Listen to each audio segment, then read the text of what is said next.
Hello everyone, thank you all for coming out for this very exciting event in collaboration with Women in Data. Oh, that's not the slide I want. Yeah, so lots of new faces here today, which is fantastic. For those of you who are coming to your first AI Signals event, welcome, thank you for coming out. We are super excited to be collaborating with Women in Data on this one.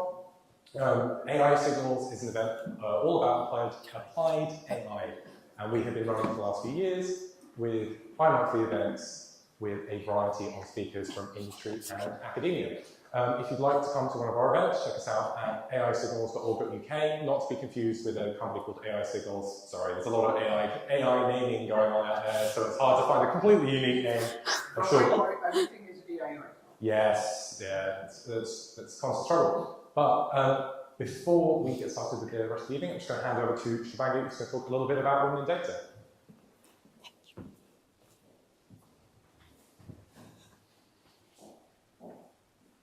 Hi everybody, good evening. I'm Shubhangi. So I'm gonna run through a couple of slides about women in data. So I lead the London chapter for it. So a little bit about our community. We are over 500 people, mostly women in this community, started back in 2020. And these are the 4 main goals and values that we follow. So we basically have a vision. We want everybody to benefit from data and AI. Obviously, you've heard AI a lot already, but just to reiterate, and obviously, our mission is to increase diversity in the data careers. We have goals. So we have 2030 goals. We want to create an impact, bring more females into the world of tech and data and AI now. And the values that we follow are obviously community, opportunity, diversity, and education. So we have a platform, we have a website, and we have a group as well. We basically provide everything in terms of mentorship, buddy system, sessions around different topics. And it's not just London-based. We are global. We are in 151 countries around the world, and this is one of many, basically. So yeah, we are a global non-profit with a mission to increase diversity. A couple of bits I also want to tell, which are obviously not on the slides. So we have a group of people who are working together, in terms of volunteers who actually want to create an impact. And before I proceed further, I want to say if anybody is interested to join WID as a volunteer as well, please feel free to reach me out as well. So these are the impacts we have created so far. We have 22,000 program participants all over the globe. We have reached 5.7 million lives. And then we had almost 19,000 attendees. We are very active in North America and South America as well. These are some of the pictures from our previous events, as you can see on the screen. And we also do fundraising. So we did a fundraising campaign back in March. We wanted to provide education to a lot of women. So we did a fundraising campaign. We ended up giving scholarships to 100 women around the world who don't have funds or who don't have enough financial support to get education. And through this, we are able to provide free education to a lot of females, essentially, who do not have those kind of resources. So if you would like to be a part of that, this is the link as well. Every dollar that you contribute helps somebody. And this is our website. If you see on the screen, there is a link on the top. This is our page. And as you can see, we have a lot of local meetups. So if you're based in any other part of the world, it's not just UK, you can still use it. We have events not just happening in the UK region, but we have virtual events as well happening in different parts of the globe. And you're allowed to join those events as well. And if you need any kind of mentorship, any kind of support, we are more than available to help everybody. And that's it. Thank you.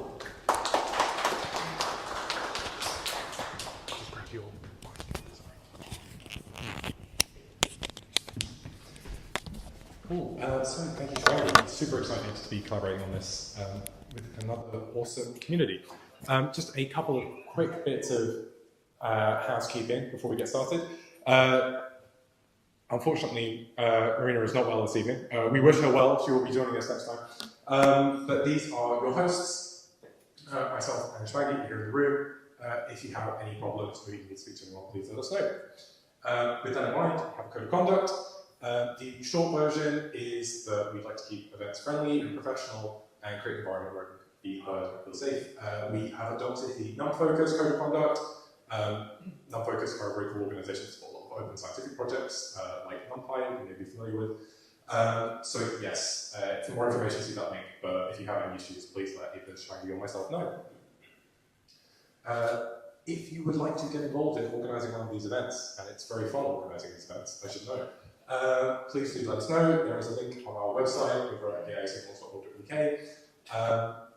We're always looking for more content. And now, on to your usually scheduled AI signals. For our first talk of the evening from Rachel Lee, the death of the browser. Can we have a big hand for Rachel, please?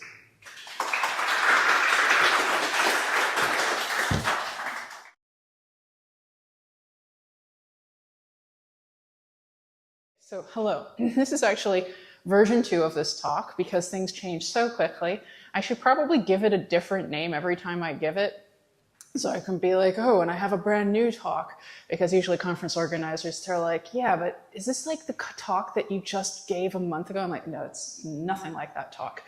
But this will get confusing on YouTube because people will see me and my name next to the same talk over and over. So I've started versioning. This one is actually probably V2.1 point something. I didn't update the slides. I will do that before I put them online, I promise. Anyway, so config, if any designers here? Any designers? Okay, yeah, config was in London a little while ago. Did you go? That's okay. I still consider config to be sort of like, it's like Figma's the new Adobe. So, you know, like you could go and everything, but you know, it's still showing up for the man. Anyway, config, Figma's big designer conference. They had a London version a few weeks back, and the director of a design org in France reached out to me for lunch while he was in town, and I was like, oh, let's go eat at German Gymnasium because it's near St. Pancras, which is the most central place I can get to from my place. So I'm just always taking business meetings there. And then I get there and I'm like, oh no, it's German sausages and he's French. He's gonna hate this. It turns out he is actually from Bavaria. So it worked out all right. But he wanted to ask me about something which we'll be discussing in this called ambient UX. Get this, his agent had recommended me because I recently gave this talk where I was talking about ambient UX, and it went out and was reading the notes in his AI agent, not a human being. It was reading the notes in YouTube and was like, yeah, this person lives in London. I'm going to put them on your itinerary. That's never happened to me before. I've never had somebody reach out to me because of a YouTube video that they saw and their agent reached out. But anyway, I'm Rachel Lee Nabors. I've worked with Mozilla on Firefox DevTools, the W3C on web standards, and Microsoft on the Edge browser. I even worked on React, if you code with React, woo! So I have my hands all over the web. I've been working with the web and on the web for about 20 years or more. And not to date myself, now I run my own little consultancy and blog a lot about how the web is changing every week. Working on a super secret side project. Spoilers, it's an agent. But the point is that I love the web. Before my big tech career, I made webcomics for teenage girls on an ads-driven platform called girl.com. I had 400,000 weekly readers all over the world every Wednesday. But unfortunately, even being an award-winning cartoonist doesn't pay for health insurance in the United States. I needed jaw surgery, so I pivoted into web development. My first site was a Drupal portal for other teenagers who loved making comics, and we would make comics and review anime together, and it was by girls for girls. Now I'm non-binary, I'm sorry. But that's how I got started in engineering, and I really loved that cozy web. It changed my life. Don't quite hear these stories anymore, although you hear different ones. The internet started as a network of computers. You could use it to keep in touch with family, make new friends, chat, play games, read comics, share photos. But then something happened. Platforms happened. Platforms like Facebook, and YouTube and Instagram and Amazon. And people moved off of their blogs and forums and onto platforms where they were held hostage. And shittification is actually a term coined by Cory Doctorow, and you've probably been hearing it a lot lately, but this is the person who came up with it. And it's used to describe the life cycle of platforms from Amazon to TikTok. It's like a a life cycle, like an amoeba or an anemone reproducing. So here's how it works in 3 steps. We're going to use Facebook as an example. You start with step 1. You acquire the most users by directing profits to them until you're locked in. You take your VC money and you dump in onto making features that won't generate cash. They just attract users. Add your friends, like your friends, share your photos. How are we storing the photos? Don't ask questions. Just keep going. We'll find a way to make profits off of them eventually. All right. And then you attract the suppliers by directing profits to them until they're locked in. Hey, did you know you can advertise to all of our user base? We are going to give you such a good deal on advertising, so much cheaper than advertising on those stinky search engines. We can let you target someone directly by what they blah, blah, blah. We have the most users anywhere. Trust our network effects, bro. Amazon, by the way, also did this with Kindle publishing. So, and then step 3, once you've got both the suppliers and the buyers in one place, locked in, unable to leave. I mean, who else are you going to advertise with? Where else are you going to talk to your best friends from college and your grandma? Then you just direct all the profits over to your stakeholders. And then the ad prices go up. The features stop being life-changing. The timeline starts getting bloated with stuff you're not interested in. It gets enshittified. Thus, solving the age-old underpants gnomes query. What exactly is phase 2? It's collect suppliers. There we go. It's all right. I understand that maybe South Park wasn't as big in the UK as it was in the United States. All right. So platforms promised ease of consolidated interactions, but to keep users captive, they purposely lack interoperability. There's no way for you to connect your Facebook to your LinkedIn network. No, they would never do that. Their data is their gold mine. They will not share it. They will not share it unless they can charge a lot of money for it, because you know how much money they make for doing that. Anyway, so they keep content and profiles hostage with pricey or no APIs. And this means to get anything done, we have to flip between like a bajillion different platforms. This is me just trying to keep up with web agent news across a couple of different social networks. And I'm just updating a spreadsheet here that I might use with a team to, track and respond to different pieces of content. It's really sad.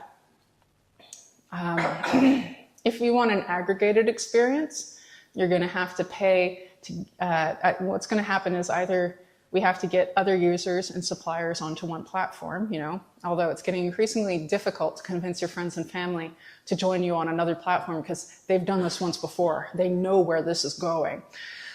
Or you can, pay yet another platform, in this case, Buffer, to, in this case, let me post to all of the different platforms. It doesn't care about reading. It's just making it so I don't have to have 10 tabs open to say, hi, I posted a new blog. I pay them money for this. It's not much of a pain. And of course, organizations that can't afford to build their own platform or an API, they have been dumping their information online or using other people's platforms. They don't have a way to aggregate or alert consumers beyond like an email list. There's a reason why email is still such a powerful protocol, because once you have someone's email and their permission, you can have that forever. It's still the gold standard of collectible data.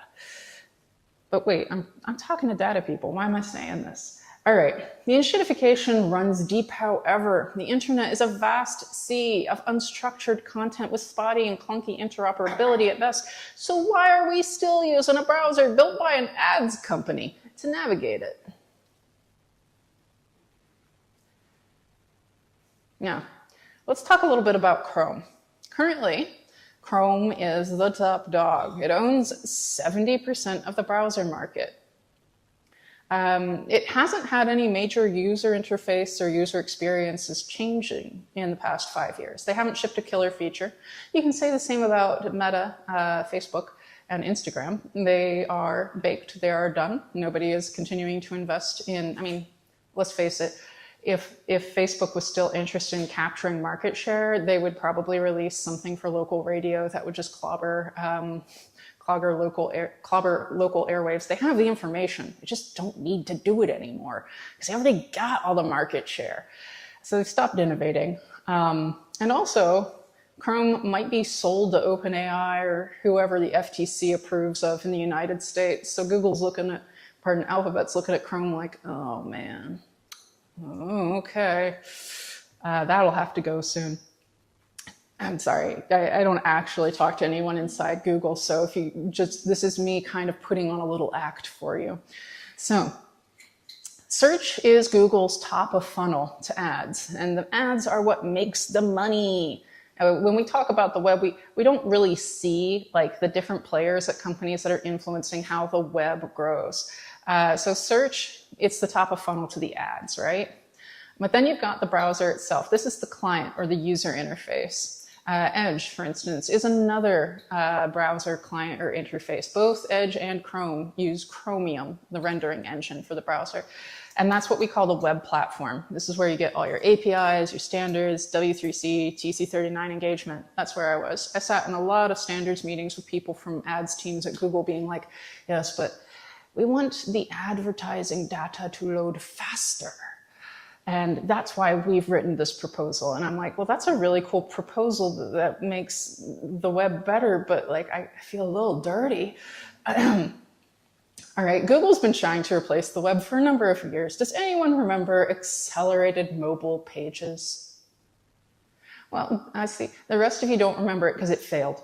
The idea was that Google was like, hey, we noticed that websites are getting really heavy, what with all that advertising software and stuff on them. You know, why don't you just like upload all that content to our servers and we will host a stripped down version of it in people's mobile browsers. And yeah, we'll give you a better seat at the top of the search results for that. And people adopted it a bunch, but the web's platform team was pretty good at getting people to make lighter weight web pages with improvements to standards and getting people to actually like test against a bar.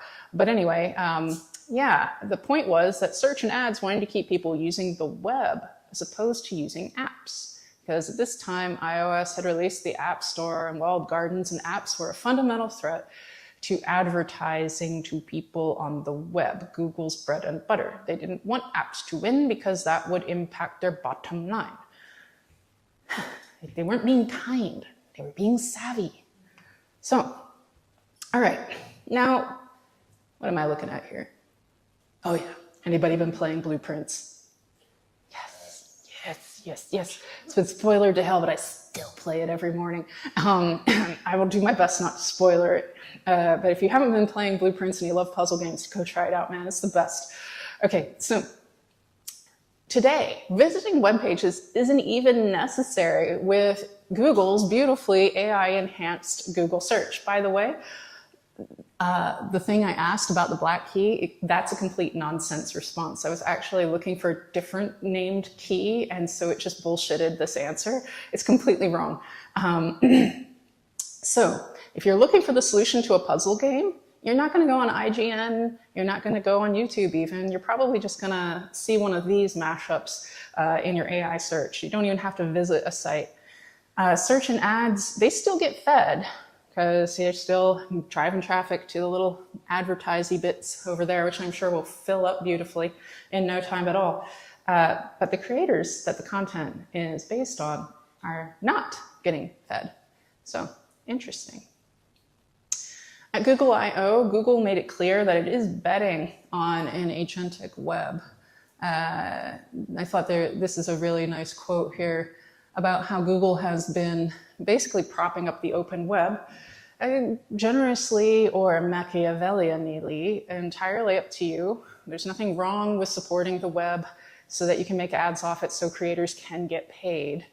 I think a better model might exist out there, but the point is, Google is looking at other things now and has made it clear that Chrome might be the new IE6. I mean, think about it. Hasn't released any new updates. It's top dog.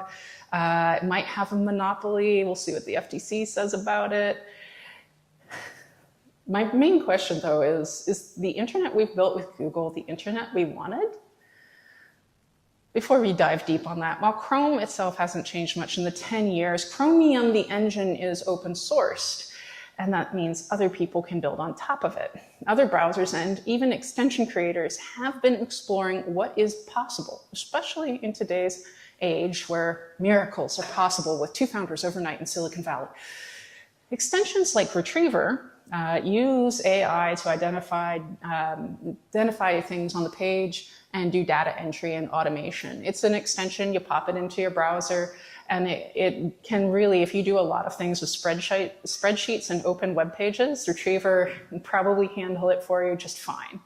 Yeah, it's not exactly a Borg browser, but you'll notice that browsers themselves, like Opera, they've already been looking at ways to ship a fully agentic experience. In this case, Opera released Operator. This is the idea that you're using the browser, but with AI. And there's some problems with that. But let me show you some more of these awesome Borg browsers. This is Strawberry browser. This is 3 kids in Sweden. Sorry, I shouldn't call them kids, newly grads. Sorry, it's been 20 years, people, come on. And they've been working on building a browser that also really focuses in on automation. Notice the theme here. Do you use Arc, the browser? You're cool, man. Everyone else here, get with the program. So Arc was this browser that's really popular with developers by the browser company, cleverly named, right? Once again, it's basically a skinned version of Chrome. It's the Chromium browser engine, but it's got a slick UI on top of it. And they've been working on something they claimed wasn't a browser. I got to check it out because I am on Arc. It's a browser.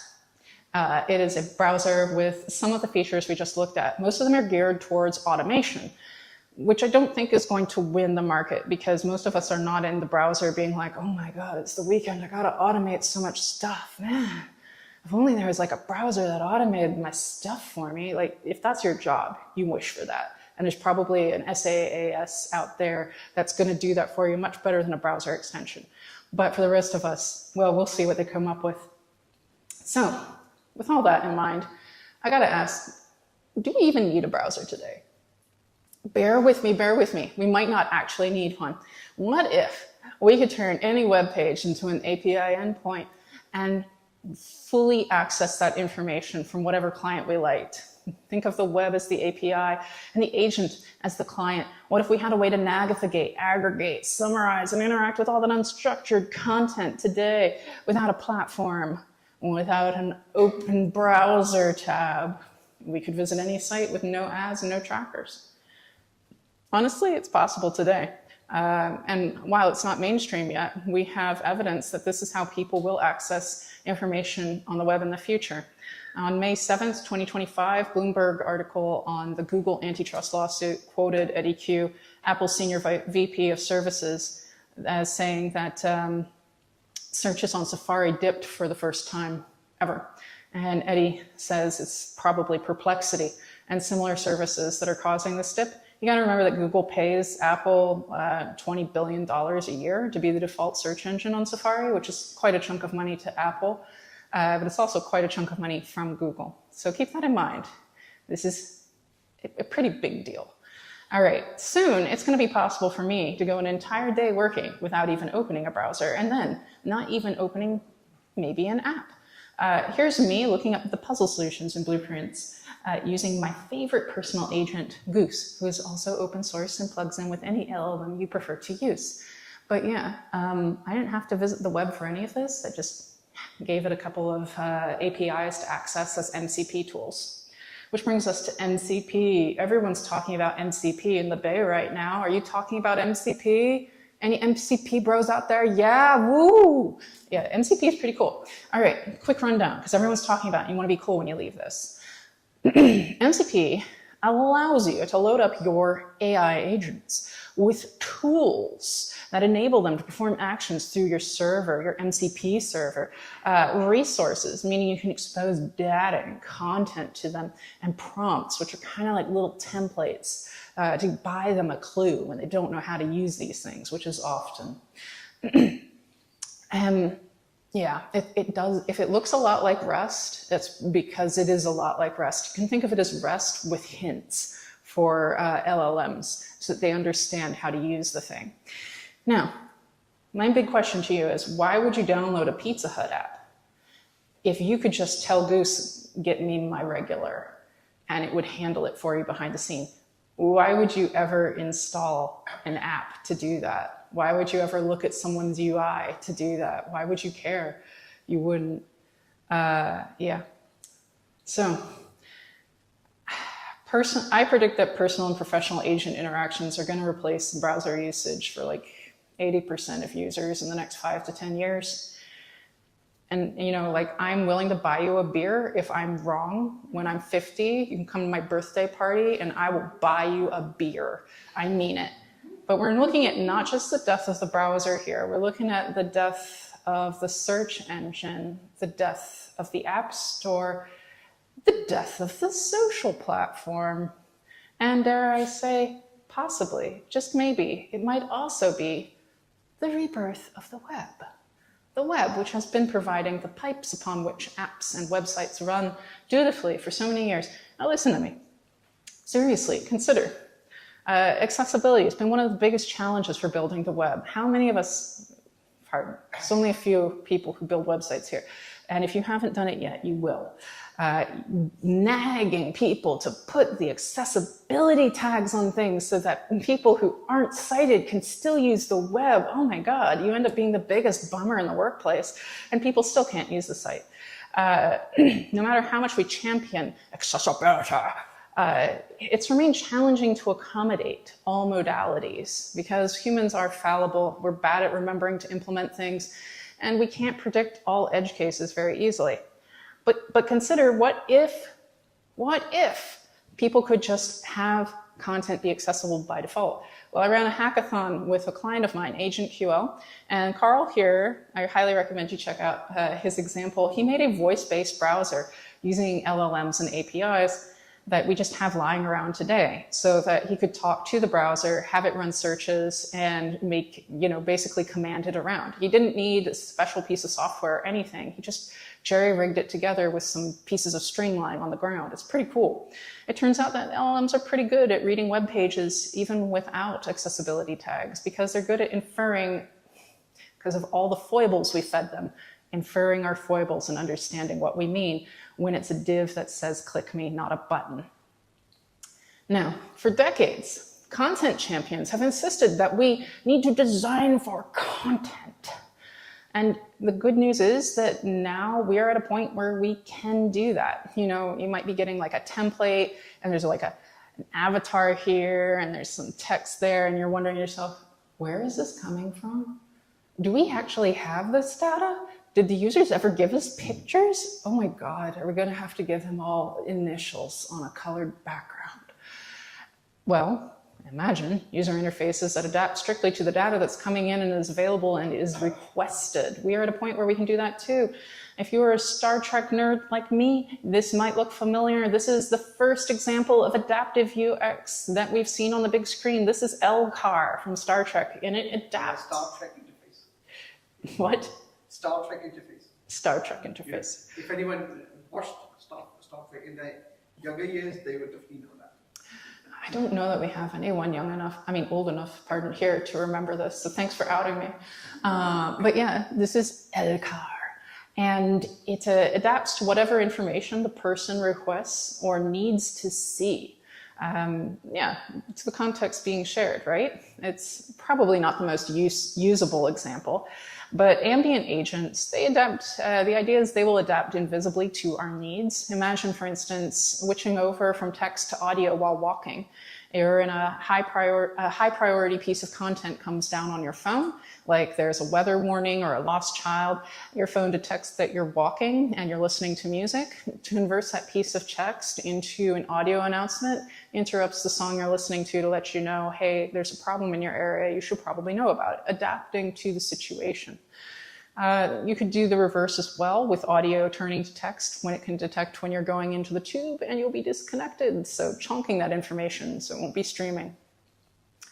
Now, currently, we can create crude user interfaces on the fly with things like v0 and bolt.new. Here I was asking Bolt to create a blueprints image carousel kind of walkthrough. So it would show me a screenshot of each stage in blueprints with a little description underneath about what's happening and the ability for me to hit play on that description so I could listen without having to like look down at it.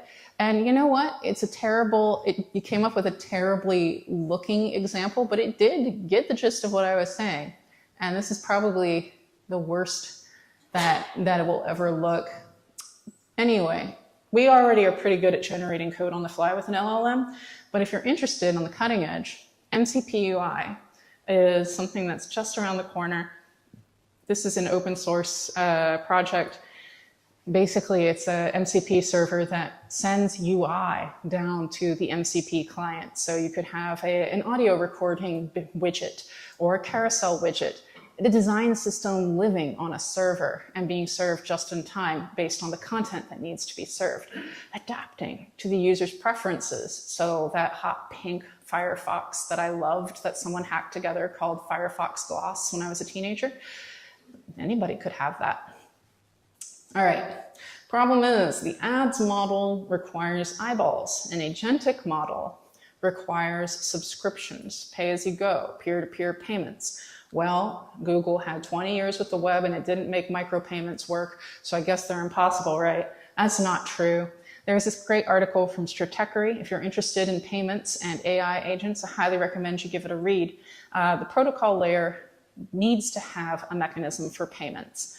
And it will have to have a mechanism for payments or things are going to collapse pretty hard. And the good news is whenever there's a need, people are going to make something. I have so much faith in capitalism. So, for instance, this article makes a great case for, hey, you know, we're already hosting microbids and doing micropayments for advertising out there right now. It's not like no one's ever built a system to do this. They just never did it as a system in service of many to many. They made it in service of many to one. So, ad tech already does it. Just got to make it work many to many. But there are also payment providers already coming along. I saw a compelling demo of Skyfire when I was in the Bay Area attending MCP Payments meetup. I know there's a meetup for everything in the Bay Area. But Skyfire used 402, the error, you know, this content is paid error that was grandfathered in to HTTP, and basically did a great demo of how companies could charge for their pages to be crawled by LLMs. It was a pretty compelling micropayment fee. So it's possible, it's just not there yet, but it's right around the corner. And you might be thinking, okay, what about social media, Rachel Lee? You seem to really be stuck on this. Well, social media could be personal again, with personal agents communicating with peers and loved ones without an intermediary over a graph that lives with you and you alone, not on Zuckerberg's servers somewhere. I mean, once again, we have the building blocks. RSS wasn't quite up to it. You notice that RSS use declined around the same time that social media platforms such as Facebook and Twitter took off. Officially declared dead in 2013 when Google Reader was put out to pasture by Alphabet. But it has come back. It has been reborn as AT protocol, also known as the Authenticated Transfer Protocol, a decentralized protocol for large-scale social web applications stewarded by the crew at Blue Sky. And this is pretty cool. It's a more accessible version of what we use with Mastodon. Now, on-device LLMs are already becoming more standard. Google is naturally leading the way on this with Gemma, a little on-device LLM that you can use. But fingers crossed that open source LLMs, browsers and operating systems will hop on board, especially as chip manufacturers catch up. I'm currently working on a project in this area. I call it Bestie. It's a little agent that keeps you up with your family across all the 17 different social platforms they're all on, so you don't have to open them all. I'm solving for my own pain. Get on the beta list if you're curious. This is not a job. This is a hobby. Now, at Microsoft Build a few weeks ago, there was a lot of talk of the Internet of Agents. I feel bad because look at the web and internet services, they're just such a tiny piece of the puzzle, but they're going to be the pipes that everything runs on. So when they say at Microsoft, Internet of Agents, they're thinking Internet of Things, different agents connecting with one another. Websites and Edge browsers don't really feature in that. It's just the content being served on servers to agents that repurpose it and feed it down other pipelines. You don't need a website for that. You just need a really good client. All right. So what do I think is going to happen? Browserless internet, headless social network. People will be buying devices for the client that it offers, not necessarily for the app store or how good its browser is at rendering the internet. I really do think you can already see this happening. I suspect platforms, browsers, and app stores won't be the vehicle of the future. There's something called AIOS, which is an LLM agent operating system. Do I think this open source project is going to be the thing that replaces iOS? No. Do I think iOS will probably end up looking like this in 20 years? Probably. I suspect something like a personal agent will overtake them all. So, why expose yourself to 100 apps doing God knows what with your information when you can use just one you control, and hopefully by then we'll know what the agents are doing with your information. We're still working on that. I see a return to personal feeds, a more accessible interface for more people with more modalities, and a way to pay actual creators and give them value for what they're creating, rather than cutting off 40% here and there for advertisers, listing fees, and other platform operation costs that you didn't really ask for. And perhaps this time we can create things that help creators like my younger self succeed without being beholden to ads or platforms. Maybe we'll have micropayments and decentralized community and discovery again. We have a very small window before the enshittification sets in. So if you're as excited about this, please hit me up and let's talk about it. Or you can just read about my thoughts over on my blog.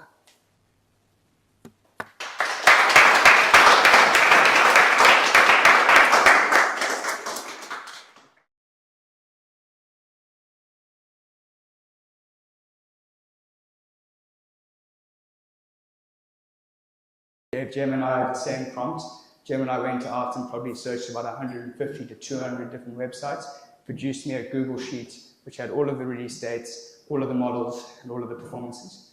I then wanted to put a graph off that. I'm not so great with Google Sheets, so I decided to prompt Gemini to say, right, thanks so much for all the information you've given me. Can you please produce me a graph? Gemini failed miserably at it. I then took the Google Sheet from Google Gemini and pasted it into ChatGPT. Asked ChatGPT to produce me the graph from the previous page. I even gave it my branding guidelines, the colors that I wanted. I actually took screenshots of it. I was too lazy to type it in. And the graph on the previous slide was generated by ChatGPT. So that shows you how models are starting to specialize.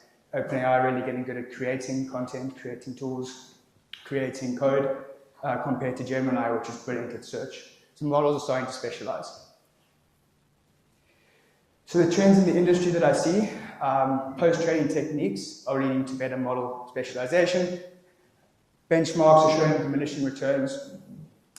Context windows are getting bigger and bigger and bigger, and anyone that doesn't know what a context window is, it's the amount of information you can give to the model in one shot and ask it to reason over.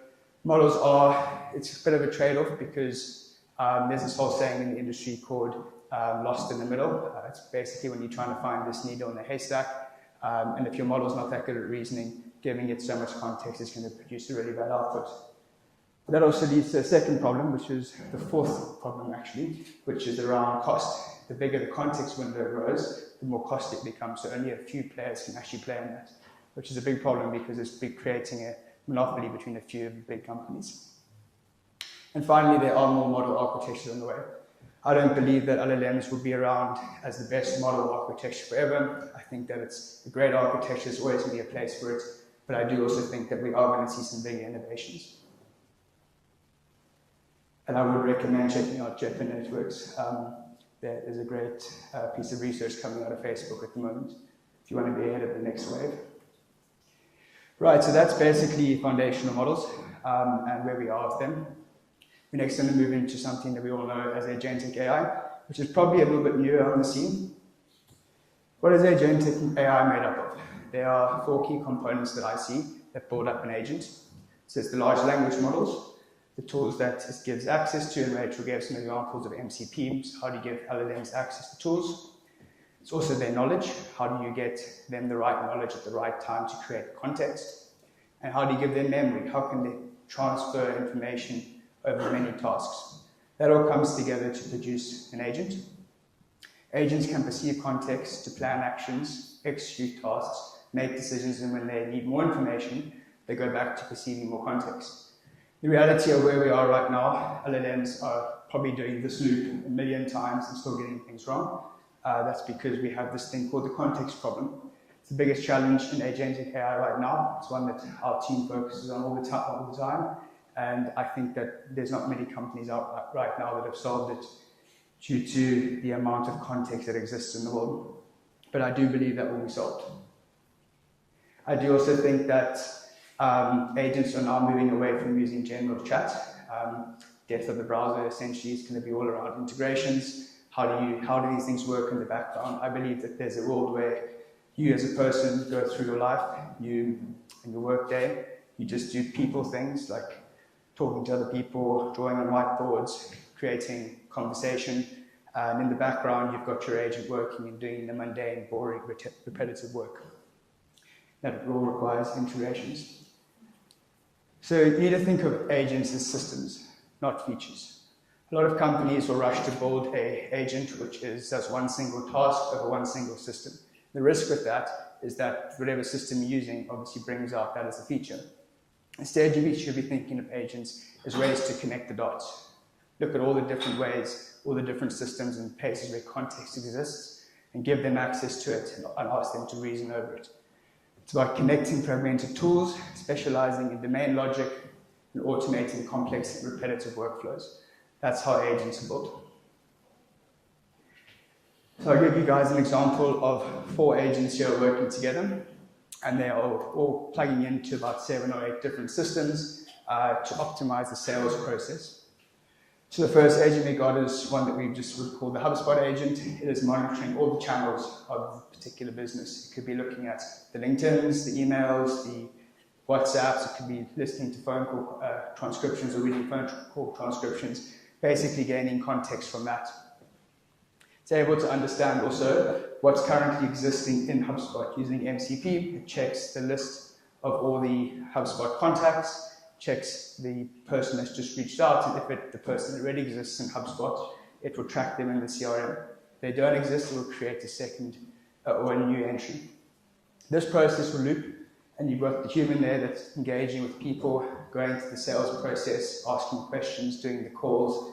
And every time that reasoning loop goes over of a person, more information will be stored in HubSpot. You're building up a lot of context, and context is very key in all of this. Now the customer says, right, I'm happy, I've told you what I want, I've told you all my specs, this is about my business, I would like a proposal. So then you have the second agent, which is the proposal agent. The proposal agent is firstly connected to HubSpot to get the context of the customer, and it might also be connected to a product information database to get information about the product. Pulls both of those pieces of information as context and can produce you your proposal, which is a very repeatable process. Every proposal you'll send out probably has the exact same structure, follows the exact same process of getting it out. Always human in the loop to check that proposal and send it off to the customer. Now, customers obviously got this proposal, sitting with it, and say that customer has not got back in 5 to 10 days. You might have an agent, which is the follow-up agent, which gets context from the proposal that was written, writes a customized bespoke email for the customer, puts it in the draft email box for the person to check. The person can check it and send it off to the customer. Customer finally buys from you, and just before you do the transaction, the credit check agent will go through Experian, run a bunch of questions over Experian to get information on that customer, look in the customer database for more information, categorize that customer as no risk, second opinion, or risk. So you can have the ability to check in if this person is potentially not going to pay you what you want. This is what I would mean by building a system of agents that are connecting between multiple tools, sharing information and context between each other. That's where AI is moving to. So it's very important to be a process architect. Agent builders need to think like process architects rather than feature developers. Agents are going to be able to identify what's going on and help you obviously get the work done. And they're going to be doing this through something called orchestration. So it's about identifying a business process that is highly repeatable, defining each step, tool, and rule involved, inserting agentic logic and decision making or coordination for these steps, and always having human in the loop. That's probably the most important part. So just to summarize what I've said on agents and what my advice would be, number one, avoid the feature trap. Don't build something which the system can just replace overnight. Number two is the opportunity lies in integration. Look at what's around you. Look how it can be a background process which you don't have to go to something and prompt it to do it. It can just happen while you're getting on with your day. And the real differentiator is the ability to sit about across all the systems and orchestrate the process rather than just one system. Cool, so that's basically the world of agents at a very high level. The next piece we're going to talk about is the prompt or the payload. So Agentic AI, which we just discussed, builds something called a payload. And the payload is what you use to prompt the model. About 2 or 3 months ago, we found this GitHub repo which basically exposed a ton of big providers' system prompts. And as you went through all of them, you kind of realized that some of them are really bad system prompts because we know the agents or the AIs that you interact with are really bad. And then some of them, like Cursor, which we know is an incredible agent, does amazing work with software development. Look at their system prompt and it's just mind-blowing about how much information they've put into it in the right structure. And that's given it the ability to really be a great coding agent. So it got us thinking, is there a method to prompting these? How do you structure a system prompt in a way, or a payload in a way, that you can get the most out of whichever model you're prompting? Basically, it boils it down to the anatomy of effective agent. A payload is not just a message. It's not just a prompt going off to a model. It's an execution plan. It's giving the model the best chance of answering the question or doing the task. Mastering the payload is super important. So it's in how you structure it, it's how you inject with the right context, it's how you give it useful memory, it's how you hold the model to a reliable personality that it's going to have over and over again. And this is how you can build really scalable and accurate domain-specific agents. System prompts, I'm going to get into this a bit more depth in the following slides, but you've got system prompts, which are very static, they never change. You've got user prompts, which are always changing and always having context. And you have memory, which can either be long-term or short-term memory. Short-term is what's happening right now in this task or conversation, whereas long-term would be persisted over a long period of time. So let's go into a bit of a flow of how this would work. So I talked about the context problem. A lot of businesses might have 3 trillion tokens of information sitting in multiple systems, as we saw with that one example. First job is to get the right context for whatever task has been doing, and that's a big challenge in AI at the moment that people are working through. But at the end of the day, you need to get from about 3 million, let's say, tokens down to 60,000 tokens. That's 2% of your entire knowledge base, all into one prompt. This then produces the payload. You have the system prompt, which is the first bit. As I said in the last slide, it's static. It's the instructions, the tones, the few-shot prompting, the tool use, whatever has to be used within the payload. You then got this short-term memory, which would be the user prompt, the agent response, and user prompts and the agent responses that have happened prior to the current task. And the final part is how you bring in the memory, the context, and the final task. That all comes together to form this magical thing called the payload. And every model has its own way of structuring this payload in terms of where you put each of those pieces of information. That payload then goes off to your chat model. This is what we call a reasoning engine at Claro. It's the brain behind the system that can make decisions on what to do next. It might make a call out to get more information if it's unsure, so you have that tool loop call. But if it feels like it can execute the task, it will then go and do the output and take the action. Building this payload is a mixture of three really important things. Really optimizing the prompt, so you can use tools like DSPY or prompt layer, so understanding the best order of events or sequence of tokens to put together in order to get the most out of the model. Context engineering, that's basically what my business or Clero does. It's all about how do you get the right context from the right knowledge source and give the model the best chance at the answer.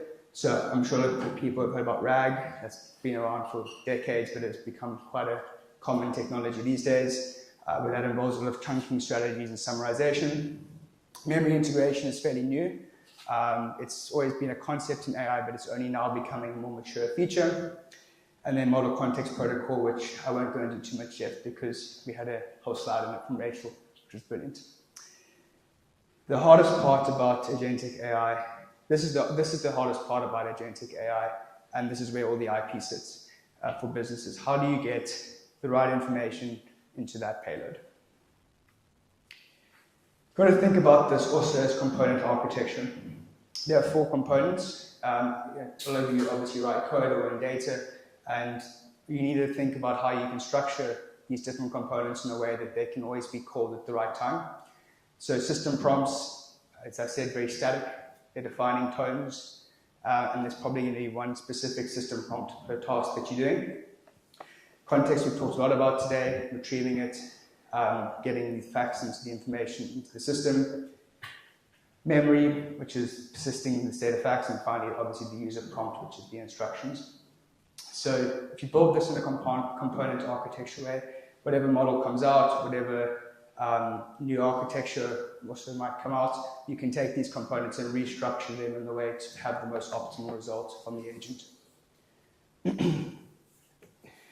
Finally, I'll leave you with some prompting techniques. So what we saw a few slides ago was something we'd just call as normal prompting, so structuring everything into a prompt, sending it to an LLM, getting some input from the LLM, maybe making some tool calls, and then doing an output. Chain of thought is what reasoning models would use, so you might see stuff like Pro4, or obviously Claude has it on. Most providers will have some sort of level of chain of thought now, which is the LLM basically making calls back into its model weights to be able to get more information to do further reasoning. And we've obviously seen a big spike in abilities. That's an example of a way to make a model architecture better at what it's doing. So that whole thing in the beginning about the 1% difference, you might get a 5% gain then. We don't know what's coming out next, but there could be more techniques or architectures that could really increase that. Decomposition prompting, this one is quite an interesting one because it's basically you're relying on a LLM to decompose, solve, and combine at the end. So what I mean by that is you might ask a question like, can you please change my flight? And the model has access to a few smaller agents below it, just more specialized agents that carry out one task. It delegates, and it then comes back at the end to the LLM to do the final reasoning. The big challenge that we saw with this is that businesses don't have their data in the public domain. So if you have a business which has very technical jargon or ways of writing things or documents no one's ever read about in the public domain, these decomposer LLMs are very bad at doing the delegation. So that might be an opportunity for something like fine-tuning. So you build a decomposer LLM which can have way more insight into what your business data is about. React prompting is the final one, which is the mechanism behind what Cursor uses and also what deep research is. It's all about gaining more context through tool calls. So instead of like chain of thought where it's digging into the model weights for more information and self-prompting, it's rather making calls out to different tools to get more information, more context, so they can make better decisions. My recommendations to leave you guys with today. So if you're building AI teams, you've got to have prompt engineers, context architects, and evaluators. And I would really stress around the evaluator side. That's a side to AI that a lot of people have kind of overlooked these days. I think back in the classical machine learning era, we had decision trees and you always would be producing F1 scores and all the great evaluation metrics. I think in LLMs and agents, it's so often overlooked, and it can be a terrible mistake that a lot of businesses can make. I would say become a process architect. So agentic AI is all about a process. Think about a very repetitive process within your business that is going on and on and on every day, and design a few agents that can plug into the systems to make people's lives easier. It's always going to be about integrations and running it as a background thing rather than someone having to come to a chat interface to prompt it. Plan for model architecture changes. So I produced a slide a few slides ago about the 4 different components of the payload. Really build those to 4 different components and make them separate areas of concern, separate teams, because if something changes, there's a whole new model that comes out. You want to be able to restructure your prompt and your payload so that you can still have a competitive product in the market. And finally, create model-specific payloads. Each model is trained differently on different data, different teams, different infrastructure. So they have their own way of getting the most out of them. If you're using Gemini, read up on the best way to prompt and build your payload for Gemini and structure your payloads like that. If you're using OpenAI, do the same. Have these formulas written down in the back end of your app so you can be model agnostic, and depending on which model you're using, you construct the payload in a way that can get the most out of the model that you're using. Thank you so much for having me today. I really enjoyed presenting a little bit about us. Please connect with me on LinkedIn. Does anyone actually have any questions now? I will give you more time this time. Apologies for that before. I might run a mic if that's okay. This other one should be working. Yes, cool. There you go. Hey, thanks for the talk. When you're pitching to businesses, how do you give them that guarantee that their data remains private and it's not going to be leaked to the model providers?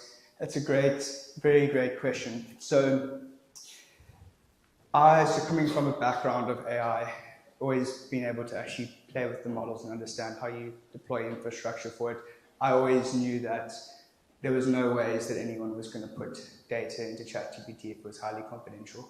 And that's why I started this business. That I built this business to be able to give people models and agentic capabilities while keeping their data safe.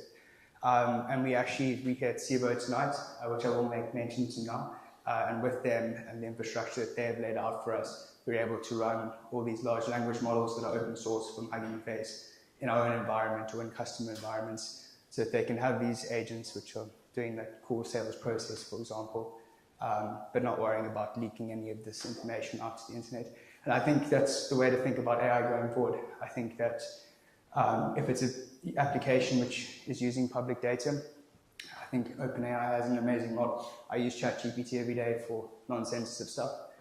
So it's, if you are processing like a due diligence for a big investment, do think twice about what you are putting into the tool you're using. Ooh, just going around.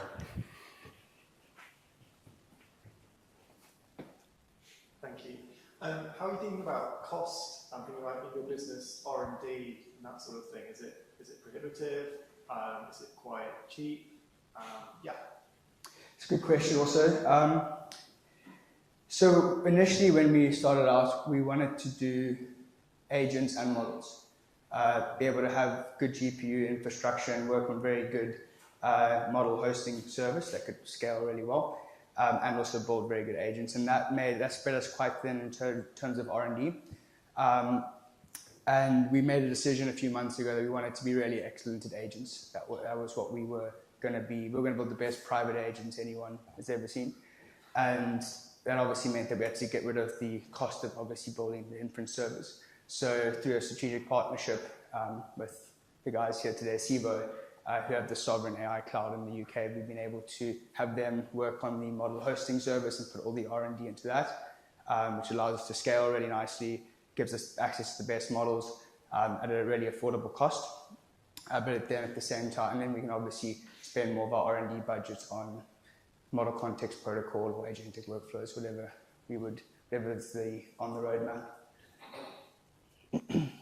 Any more questions in the room? Cool. Well, if there are no other takers, thank you again, James.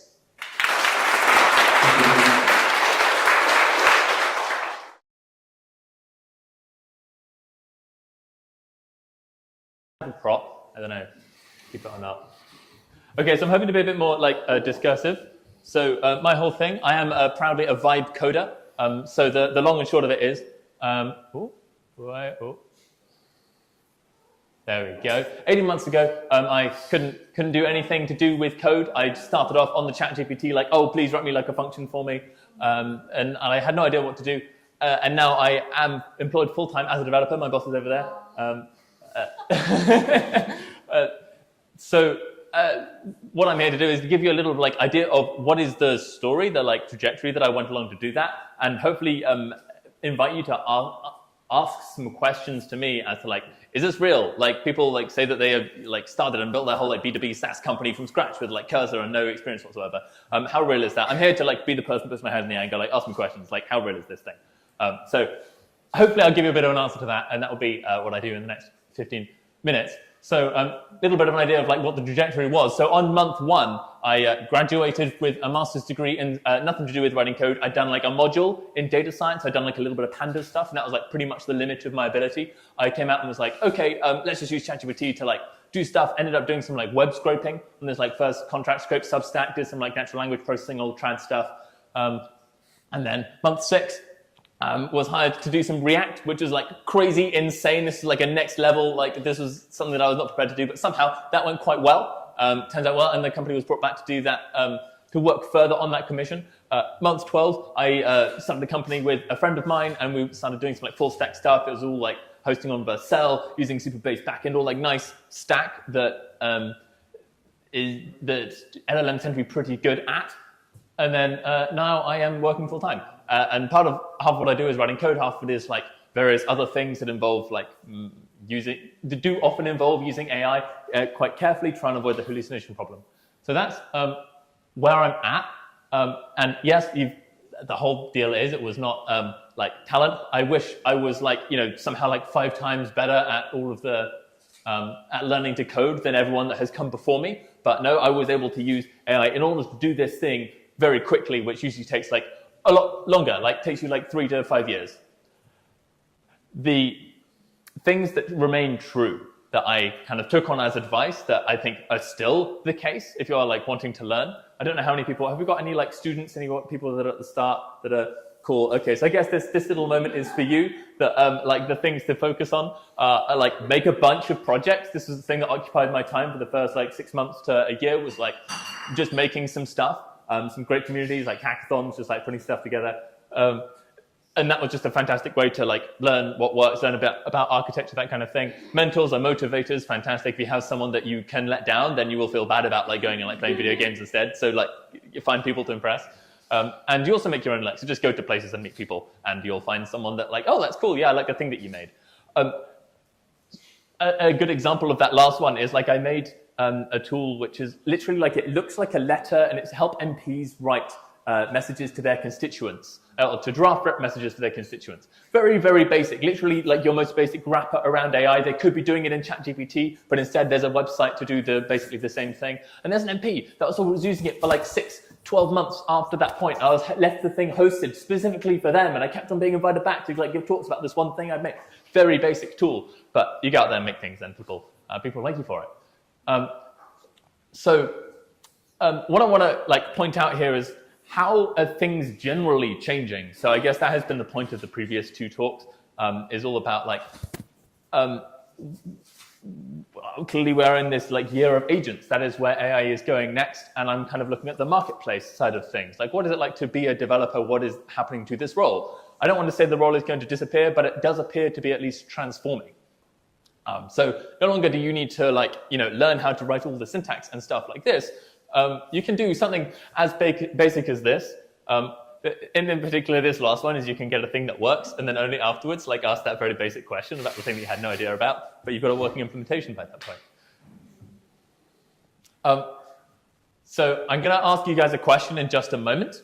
But I want you to kind of figure out which category you fit in.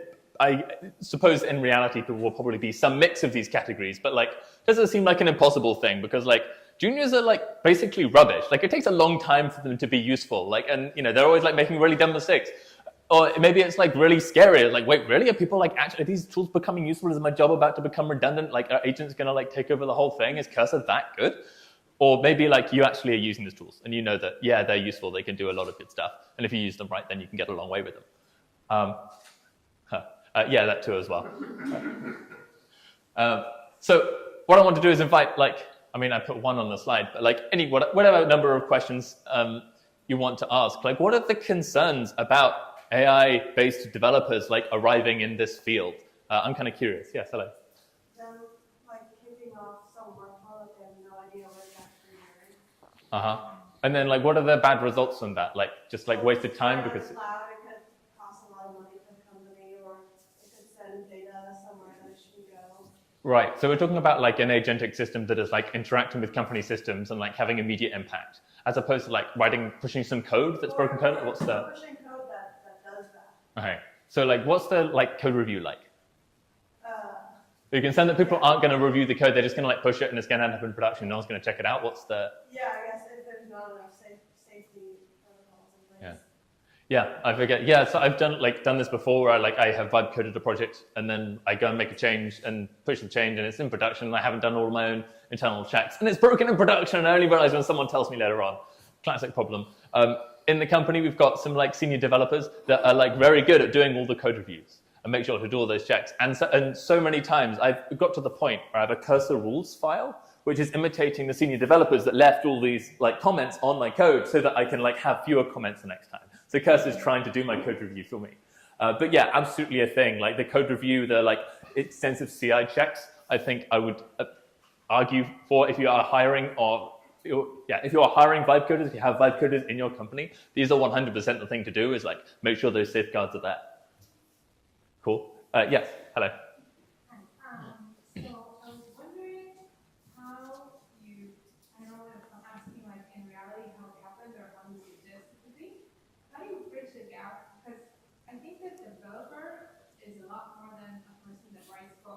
So even the language that you're using and methodologies and the, I don't know, doing a staging environment before they go into production or doing A/B testing or doing stuff like it's a whole realm of knowledge and practices and methodology that, like, how do you bridge that gap?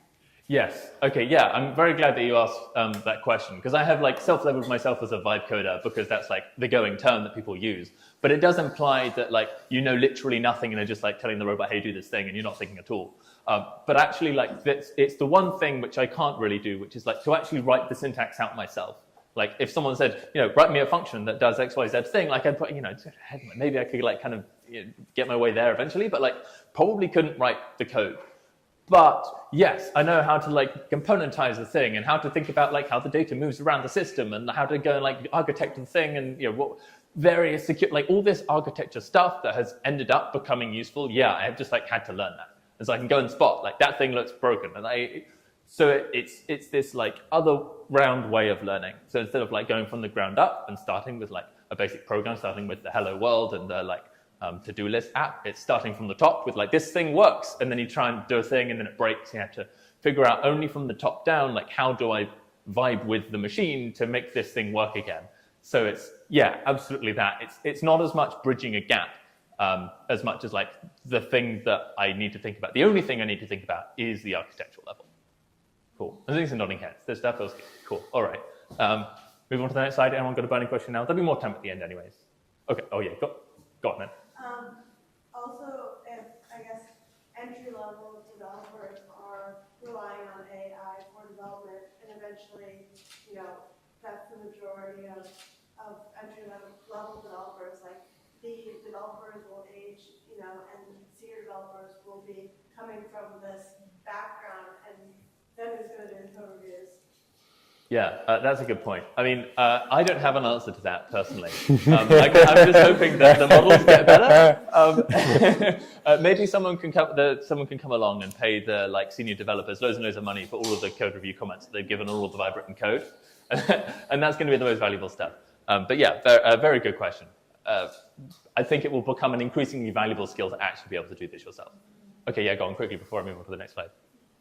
Yes, it seems as though there should almost be a different title for AI assisted developers. Because I haven't checked, but if you go on Indeed or one of these recruitment portals, when they say developer, a significant percentage will be expecting a developer who is not reliant upon AI.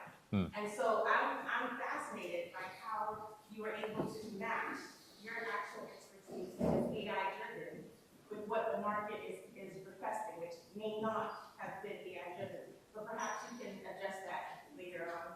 Yeah, that's a very good point. I think that's something that is shifting over time as well. So at the start, I was very nervous. Should I let people know that I'm using AI to do this stuff? Or maybe as long as I produce results, it's actually fine. And hopefully let's just deliver and then it'll be okay. But then the more and more as I speak to people, I'm realizing that real developers that are themselves very talented and very good are starting to use Cursor. And they're just optimizing for using Cursor or whatever, Windsurf, other tools available. They're using these incredibly well to speed up what they do. And they barely need to write code themselves anymore. So I think over time, the market will also realize, the job market will realize, oh yes, actually people that use AI, this should be the default. And then there will be this increasingly blurred line of did they start learning to write code themselves? Because if you're doing a bunch of DevSecOps stuff, you need a bunch of particular knowledge that's not just putting together pretty UIs. So I think, yeah, there'll probably be a change of language. That's my suspicion within the job market. Okay, quick example. So what I have started doing now is just like any good biological agent, is I've started making more of myself, which is I am now teaching people to vibe code in what I like to think is the most healthy way possible. So I bumped into someone at a Vibe Coders event earlier this week who had done something like this. This is my boss's LinkedIn profile here. So I hadn't made a Chrome extension before, but turns out it's quite easy. You just need to upload some JavaScript files. And this one's just reading his page and then sending a little intro message. It's nice and straightforward, and it's a nice little marketing tool for anyone that is doing some marketing outreach. So yeah, this is Vibe Code did this in an hour or two because the guy mentioned that he had made a thing. I was like, oh, that sounds fun. Let me do one of those. So there you go. That's a little bit without working. So as well as ending up with developers that are no longer developers that know what they're doing, there's this whole new space which is emerging, which is people that don't have roles that are traditionally anything to do with writing code that suddenly can do some basic code stuff. For example, this. This thing's super straightforward. This isn't even making a website. You can make a website pretty fast by I don't know, using Bolt or whatever tools are out there. This is even more straightforward than that. And it's super useful. This guy works for a little VC firm and his whole team use this thing now. I would never have thought that something as simple would be useful, but turns out, yes. So this is my the real thing that I want to push forward here is that actually it looks as though the non-coding roles are suddenly becoming more coding roles. Coding in the heavy quotations if they're not writing it themselves.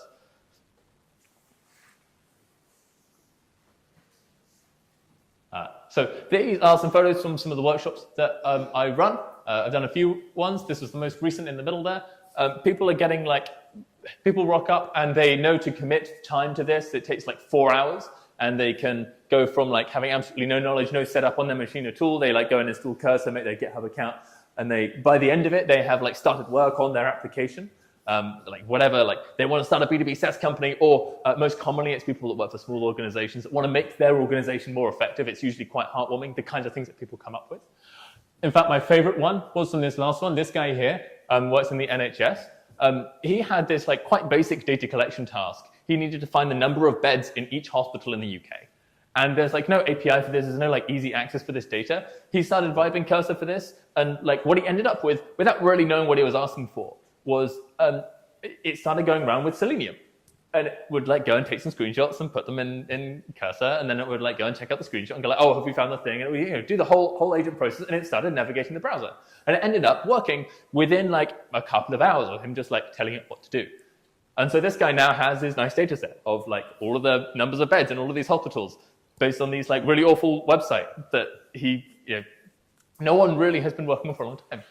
So this is the kind of direction that I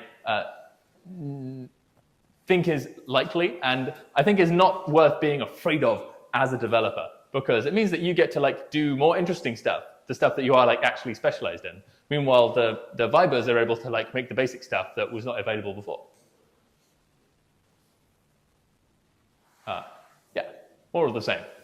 Perfect for people that are not necessarily technical, that are interested to put like at least a little bit of grit and effort in, suddenly can do a lot more and be a lot more powerful. That's pretty much it. So I guess just like some questions, little call to action here as well. If you are, not many of you are not coders, but if you are not a coder and you find this interesting, you want to do it yourself, that is like the event page. So do come along to a workshop at some point. That's it. Should we do like the pause and then questions first? Is that the? Yeah, I mean, huge hand for Jethro, please.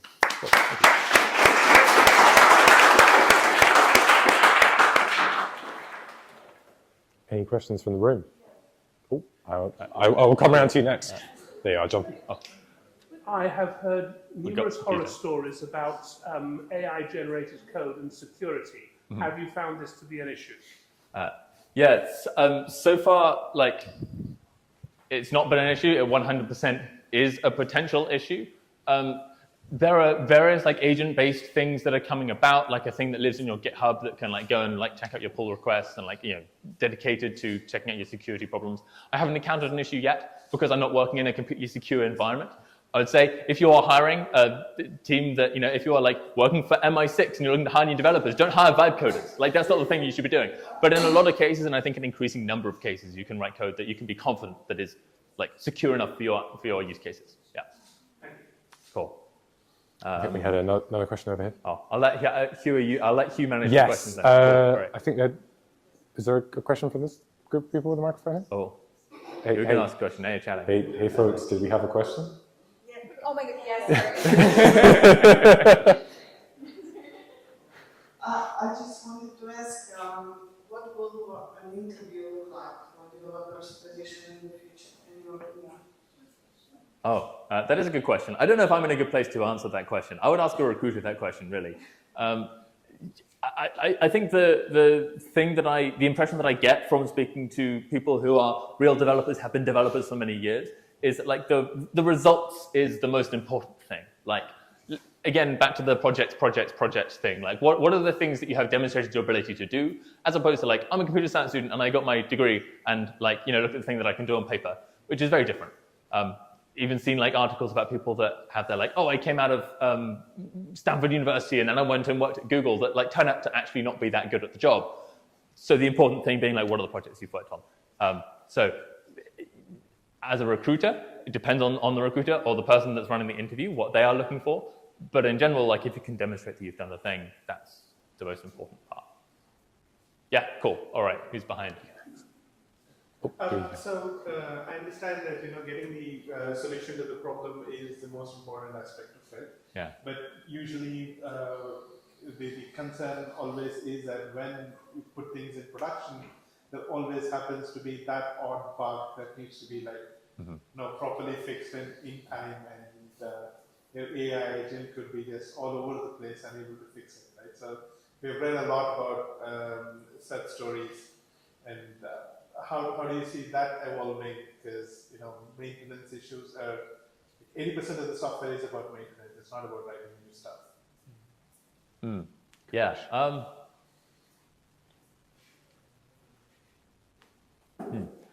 Yeah. I guess as the models get better, and they get better at like addressing the bug in a good way, but they have this classic problem, which is like they always want to write new code, and they always want to put some like shiny new feature. They're like, you say, oh, can you fix this bug? And it turns out that the solution is just like, a little syntactical thing. You just need to like add a bracket or specify the type or whatever it is. But then like it goes like, oh, I did this. Oh, and also like I added these like 16 lines over here for this new feature because the button wasn't doing this thing and I think it should do it. So yeah, they can be like randomly verbose. Yeah, I think there's also this factor of like, the more niche you go, the less good they are. So if you have like a bug that's a tricky to squash bug, that's when, again, like the expertise as a legitimate, like decades-long developer, that's when you're still useful, is like doing that stuff. It's the shiny code, the thing that is the UI and the fun part, which is suddenly very easy to vibe together, which feels a little bit reverse. It almost feels like you want this new shiny technology to like do the small little thing first and then work on the big stuff later on, but it actually seems to be doing it the other way around. But yeah, I would say that the thing that you see developers being useful for is like still the thing that like a long-term software engineer is good at. Cool. All right, got another question. Oh, was it? Sorry, yeah, you're right next. As an optimist, Jobs, what do you think about, is this going to be lots of smaller companies, maybe one-person companies, as opposed to large tech companies with lots and lots, 10,000 developers? How do you think about that in terms of the movement of jobs? As in, like, the movement of who needs to hire developers, or like what? Can you be more specific? Yeah, so like, if I wasn't an optimist, I might say, don't be programming anymore, the market's going to collapse, etc., etc. Yeah. But I think actually it's going to change a lot, right? Maybe there'll be smaller teams, smaller companies creating things with much smaller organizations, perhaps. I'm just curious what your thoughts are on that. Yeah, I think that the impact would more likely be on the sort of SaaS space. So no longer would you need that like very expensive, like $2K a month, whatever tool, when you can just have like the intern go and like Fiverr extension together that does exactly what you need, and it's just like cost of a day of work. So like there'll be a lot of that little shift of like a bunch of tiny jobs where no longer, you don't need that like big powerful tool anymore. You can just have you can just like build it in-house very, very cheaply and easily when you couldn't before. So I think that's probably where the shift is like different features or like far fewer SaaS tools out there. But then equally, like humans are creative beings, will just like go and make different stuff. Just you'll need talented developers to do the like more difficult stuff that is in a different space that suddenly people can conceptualize and work on over there instead. Is that satisfying?